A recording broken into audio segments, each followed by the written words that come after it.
Há um movimento na Comissão de Educação da Câmara dos Deputados para elevar a aplicação dos recursos da União em educação para 10%. O próprio deputado Gastão Vieira reconhece esse movimento. Embora realista e pragmático, diga que não se deve sonhar, que o real, o lógico, o objetivo é que a educação contará com 7% dos recursos da União. Para falar a respeito deste tema, convidamos os deputados Isalci, do Distrito Federal, que é do PR, e Jair Bolsonaro, do PP do Rio de Janeiro. Deputado Isalci, como é que o senhor vê essa discussão na Comissão da Educação, da qual o senhor participa? Olha, nós fizemos diversas audiências em todos os estados, vários municípios, e, por unanimidade, realmente, a questão do financiamento da educação é para uma proposta maior. O governo mandou no projeto 7% do PIB, porque hoje o investimento chega na faixa de 5%. Então, em 20 anos, querem adicionar mais 2% do PIB. Mas eu, particularmente, vejo que é insuficiente, em função do déficit do passado. O Brasil ficou muitos anos sem investimento em educação. Como eu disse, eu digo sempre isso. Na educação, nós precisamos de parar com o discurso e resolver a questão do recurso. Tá certo. Porque discurso na educação é unanimidade. Todo prefeito, todo deputado, todo governador, todo cargo presidência, o discurso é educação. Mas na hora de efetivar realmente os investimentos, aí vão cortando e não cumprem. Tanto é que o último Plano Nacional de Educação não chegou a 40% de realização daquilo que estava previsto. Então, não adianta a gente pensar somente daqui para 2020 com 2%. Está aí o pré-sal, que é uma fonte de investimento grande. Recursos, né? Nós não podemos pegar o dinheiro do pré-sal e investir realmente em custeio. Nós precisamos realmente investir esses recursos em educação, ciência e tecnologia. Saúde, resgatar a questão da saúde também. Então, em todas as audiências, em todos os movimentos que foram ouvidos, realmente a unanimidade é que seja 10%. Agora, temos que compatibilizar isso. A nossa luta será 7% até 2014 e de 2015 a 2020 que a gente possa chegar a 10%. 10%. Esse é o nosso objetivo. Deputado Jair Bolsonaro, como é que o senhor vê essa discussão em torno dos recursos para a educação? Logicamente, o Isalci conhece números melhor do que eu, até porque ele é da comissão, eu não sou. Mas a educação não é apenas uma sala de aula e um professor, mesmo que o professor seja bem remunerado. Hoje em dia, no Brasil, temos alguns números, como, por exemplo, crianças de 0 a 3 anos de idade, que não está no pré-escolar ainda, mas tem 3 milhões que necessitam de creche. E eu vou para o seguinte discurso, contrário do normal de outros deputados. Tem muita gente nascendo, tem muito pai tendo filho de forma irresponsável. Não tem condições de ter filho e está tendo filhos. Meninas entre 10 e 19 anos são responsáveis por 1.700 partos por dia no nosso país. Essa massa crítica, eu entendo, que vai para a escola, não tem condições de aprender absolutamente nada. Vão ficar apenas ocupando as escolas. E a maioria nem tem condições de sustentar os filhos. Mas de jeito nenhum, hipótese alguma. Tá? Então esse é o problema sério. Nós devemos ter uma política séria de planejamento familiar. Não basta você apenas tirar água da canoa que está afundando. Antes de tirar água, você tem que tapar os buracos dela. Senão ela vai para o fundo um dia. E a educação caminha para isso. A maior parte da classe média já faz planejamento familiar, né? Você falou bem, classe média. Agora o pobre não faz. É o que dá voto, onde poucos têm coragem de entrar nessa área. Tem uma proposta de emenda constitucional aqui que visa descriminalizar a laqueadura e vasectomia a partir de 21 anos de idade. Hoje em dia, a mulher tem que ter 24 anos e 3 filhos para poder fazer a sua laqueadura. Com essa idade, muita mulher já tem 6, 7, 8 filhos, que não vão aprender nada nas escolas, absolutamente nada. Vão apenas servir como estatística e alimentar muito discurso, favorável à educação, mas que não atinge na base o problema. E o país vai sofrer muito com isso. Você pode ver, cargos mais elevados no nosso país, profissões mais específicas, você tem que trazer mão de obra de fora do Brasil. O país está precisando de mão de obra qualificada. Sim. A indústria paulista está com problema, não é só a indústria, não. A área de serviço, de agricultura, precisa de gente. Está na pauta agora do Congresso, está trancando a pauta agora a votação do Pronatec, que é realmente um esforço para investimento na área de qualificação profissional. Então, o Pronatec realmente é um avanço. Está se criando, inclusive, o FIES do curso técnico. Sem dúvida, sem né? dúvida. Agora, no Plano Nacional de Educação... E a maior parte dessas pessoas pobres precisam de uma profissão para ganhar dinheiro.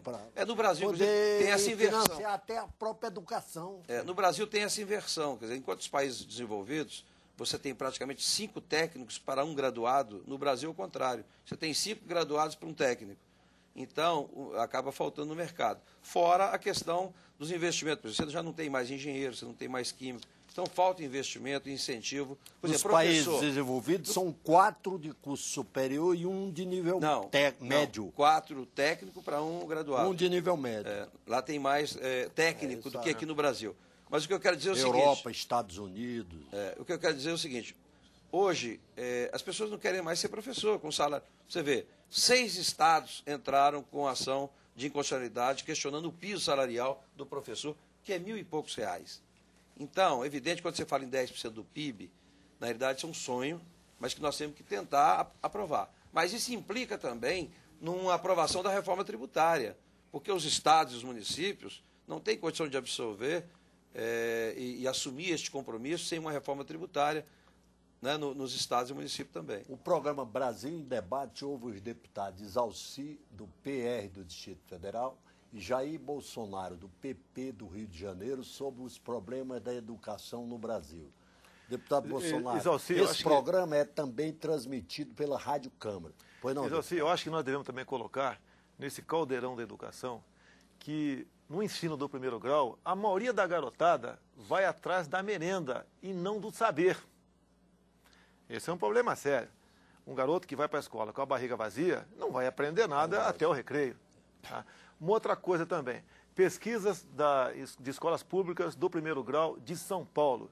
70% dos professores já foram agredidos, física ou verbalmente, pelos alunos ou pelos pais. No nosso tempo, Isalci, quando tinha um problema com um aluno qualquer na sala de aula, você ficava morrendo de medo se teu pai tomasse conhecimento que você fez uma arte ou você tirou uma nota baixa. Hoje em dia não, o pai, de forma irresponsável, ainda vai na escola agredir o professor. Agrediu o professor. Então, numa audiência pública recente, eu vi um professor, e até anotei, porque isso será motivo de uma emenda, que há uma tendência exatamente essa. Na periferia, onde nós deveríamos investir mais na educação, porque é o caso, o pai trabalha, a mãe trabalha, o filho não é acompanhado. E aí o que acontece?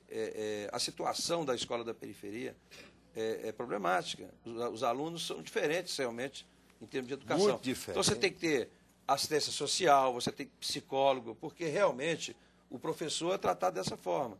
Né? Os alunos não respeitam mais, né? Os professores estão às vezes agride desmotivados na sala de aula. Sim. Então precisa realmente de um tratamento diferenciado. Você não pode dar um tratamento igual para as coisas que são diferentes. E a tendência é o contrário, por exemplo, os bons professores querem vir para as boas escolas, enquanto nós temos que fazer investimento naquelas onde realmente tem essas deficiências. Então, você vê, o Plano Nacional, de qualquer forma, por si só, já foi um avanço muito grande, porque foram quase 3.000 emendas, mais emendas até do que a própria na época da Constituição, da Constituinte. Então, foi um recorde. E nós agora estamos avaliando essas 3.000 emendas, através de mais audiências públicas, e, após a análise dessas emendas, nós podemos, os membros da comissão ainda podem alterar e apresentar novas emendas, porque nós precisamos aprovar esse plano, no máximo até novembro, né? Até porque nós já estamos em 2011 e o plano é de 2011 a 2020. E os estados e os municípios ainda têm que compatibilizar os seus planos, estaduais e municipais, com o plano nacional. Então, agora, a questão não é só recurso também, nós temos aí outros problemas sérios.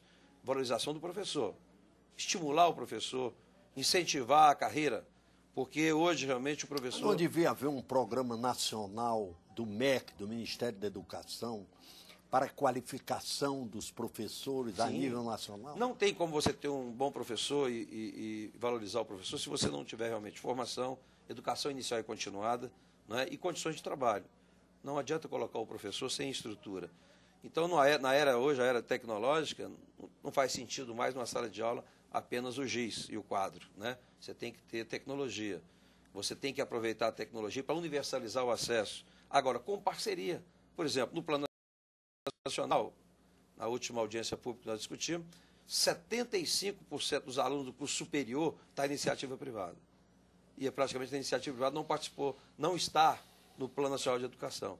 Então, a gente precisa ter mais parceria. No caso da educação infantil, que o Bolsonaro acabou de falar.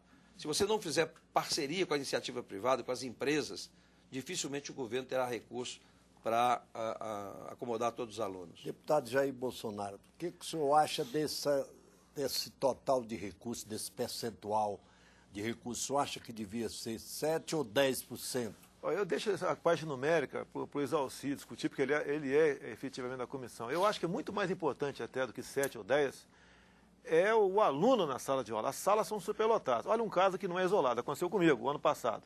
Eu entrei numa escola pública, tinha que conversar com o professor, e ao passar por uma sala de aula, uma balbúrdia lá dentro, em pleno horário de aula.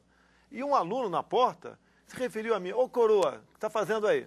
Esse é o tratamento que ele dispensa. Lógico, eu estava no paletó e gravata, olhei para a cara da professora da sala de aula: parabéns pela educação dos teus alunos aí. Esse não é um fato isolado, isso é uma regra.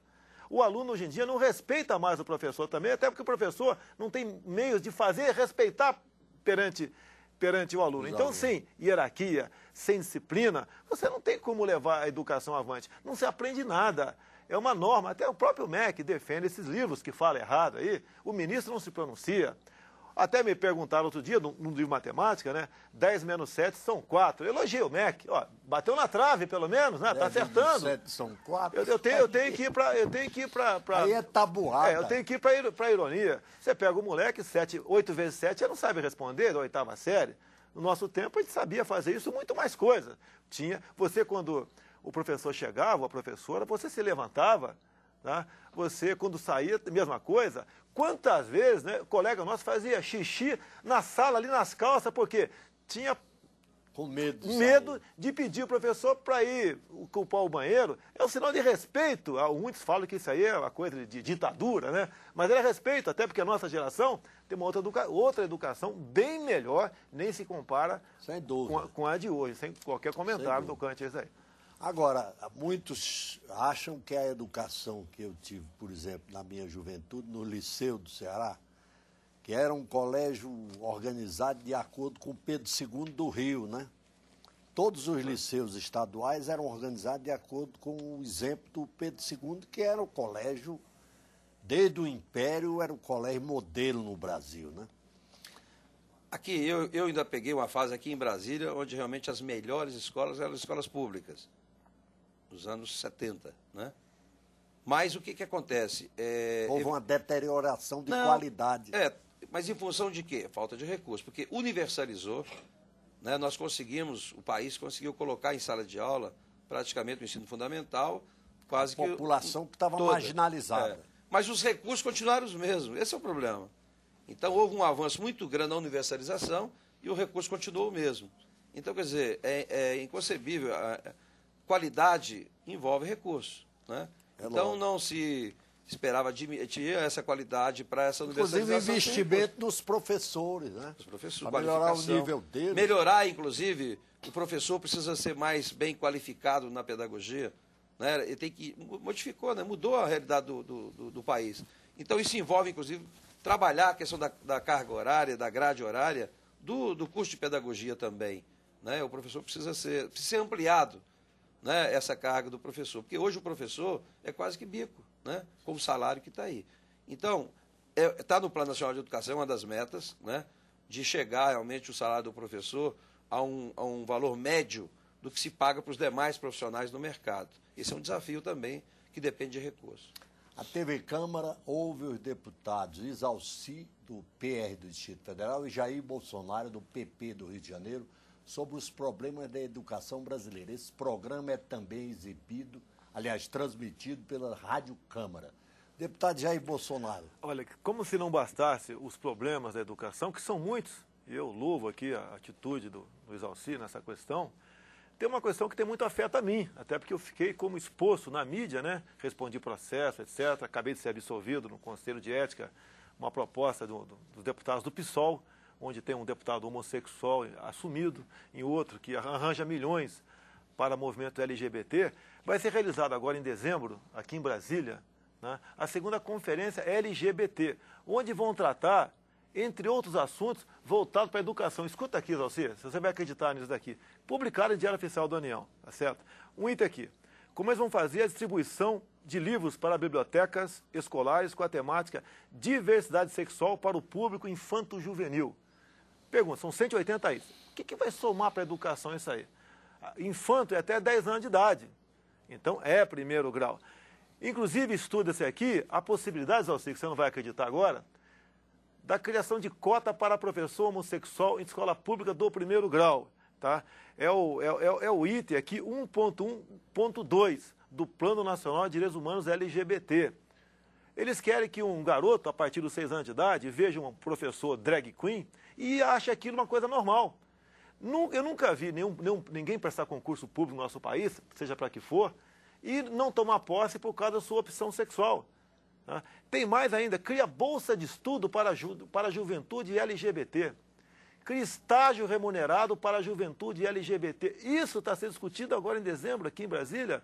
A grande pergunta que eu faço, o que vai somar para o futuro dessa garotada do nosso país, essas políticas ditas de direitos humanos LGBT? Nada. Vai aguçar apenas a curiosidade. Uma garotada que está em formação, seu caráter ainda, que vai se preocupar com coisas banais, que nem está na idade dela se preocupar com isso ainda, até porque essa educação, acredito que o Zalci entenda da mesma maneira do que eu, sexual, cabe primeiramente aos pais. E no tocante às escolas, claro, se couber, que seja no 2º grau ou 3º grau. Claro, cabe aos pais a educação. O Plano Nacional, nós temos hoje, foi mandado para cá 20 metas e são 170 estratégias para atingir essas metas. E é ousado em relação a realmente o que está aí. Mas, em função do período déficit, vamos dizer assim, de investimento em educação, tem muitas coisas que têm que ser adicionadas. Por exemplo, eu agora convoquei uma audiência pública para a gente discutir a questão da educação no setor do presidiário, para os presidiários.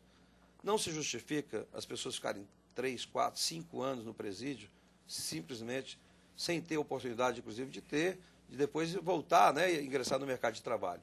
Então, eu acho que nós temos que colocar, inclusive, como meta a questão de oferecer a educação. Nós aprovamos recentemente aí a alteração do Código. Poxa, a educação faz parte do processo de recuperação do preso. Nós temos que dar a eles, por exemplo, eu agora da cadeia, apresentei uma emenda agora, é o seguinte, em vez de você beneficiar por cada dia que ele frequenta uma escola, a gente tem que fazer isso por ciclo. O cara concluiu o primeiro grau, ele tem um período de diminuição da pena. Concluiu o 2º grau, a faculdade, você então dá essa oportunidade para ele. E educação profissional, para sair de lá com a profissão. Então, nós temos que fazer esse tipo de investimento também para poder realmente recuperar isso, né? Da mesma forma, a educação integral. Nós temos como meta no plano, é o que veio do governo, 50% das escolas públicas terão que oferecer educação integral. Podemos avançar nisso, mas para isso nós temos que integrar a questão das bolsas, para que os alunos possam realmente ajudar no reforço escolar, nas atividades esportivas, culturais, né? Então, o plano é interessante, importante. Eu perguntei para o ministro, na última audiência que fizemos aqui no Congresso, disse, ministro, eu quando fui secretário de Estado, eu sabia exatamente até onde eu podia ir, porque eu despachei com o governador, e a gente sabe... Né? Eu perguntei a ele, ministro, o senhor esteve com a presidente discutindo a questão do recurso com relação a essa questão do Plano Nacional de Educação, para que a gente pudesse ampliar para 10. E aí, evidentemente, que ele não chegou a discutir essa questão com a presidente.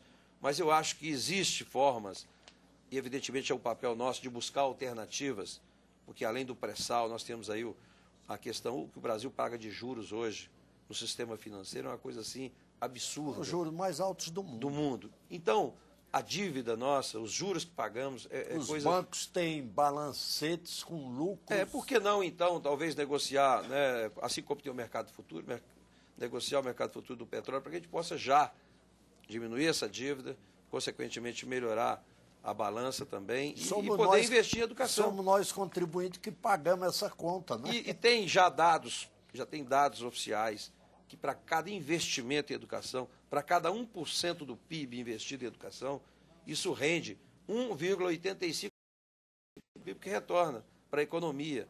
Então, tudo que você aplica em educação é investimento, não é gasto. Aumenta a competitividade do país lá fora. Tudo, melhora tudo. A então, qualidade da mão de obra. O Ministério da Fazenda, que realmente são, né, o Ministério da Fazenda, principalmente, precisa realmente olhar a educação de uma forma diferenciada. Educação é investimento, o retorno é imediato e a gente tem que investir nisso. Deputado Jair Bolsonaro. Tem razão, mas eu volto à tecla anterior aqui. Né? Em 1970, quando nós vimos o Brasil ser tricampeão de futebol, né? Nós cantávamos, né, 90 milhões em ação para frente Brasil. O governo do General Médici. Sim, o melhor governo que o país teve naquele período do presidente Médici, tá certo? Inclusive de artilharia, como eu exalci aqui. E você pode ver, hoje, 2010, nós estamos batendo 190 milhões de habitantes. Nós crescemos a taxa, hoje em dia, de 3 milhões de habitantes por ano. E esse cálculo faz, Alci, levando-se em conta o melhor censo que tem no Brasil, que é o serviço militar obrigatório.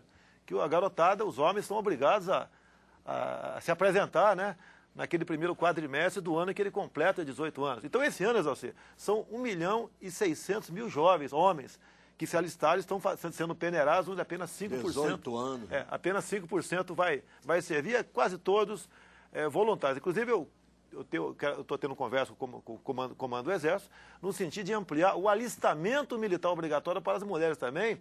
Não é para servir no primeiro momento, é para que você tenha realmente um retrato da população brasileira, porque no tocante ao censo desse ano, né, do último censo, não foi na minha casa, não compareceu ninguém lá. Então é um negócio meio feito, meio no chute até, vamos assim dizer. Agora, o Brasil não pode, assim, continuar crescendo 3 milhões de habitantes por ano. São Paulo tem problemas seríssimos lá no tocante a transporte, engarrafamentos, água potável. O IBGE faz isso por amostragem. Tá certo. Não, mas o melhor retrato que tem, porque o garoto é obrigado a se alistar. Ele é obrigado a se alistar. Tem muita mulher que me procura, né, jovens, que gostariam de prestar o serviço militar obrigatório também. Quem sabe no futuro próximo a gente abre para as meninas também esse serviço aqui. O ano passado, por exemplo, foram vendidos 3 milhões e 200 mil carros novos no nosso país.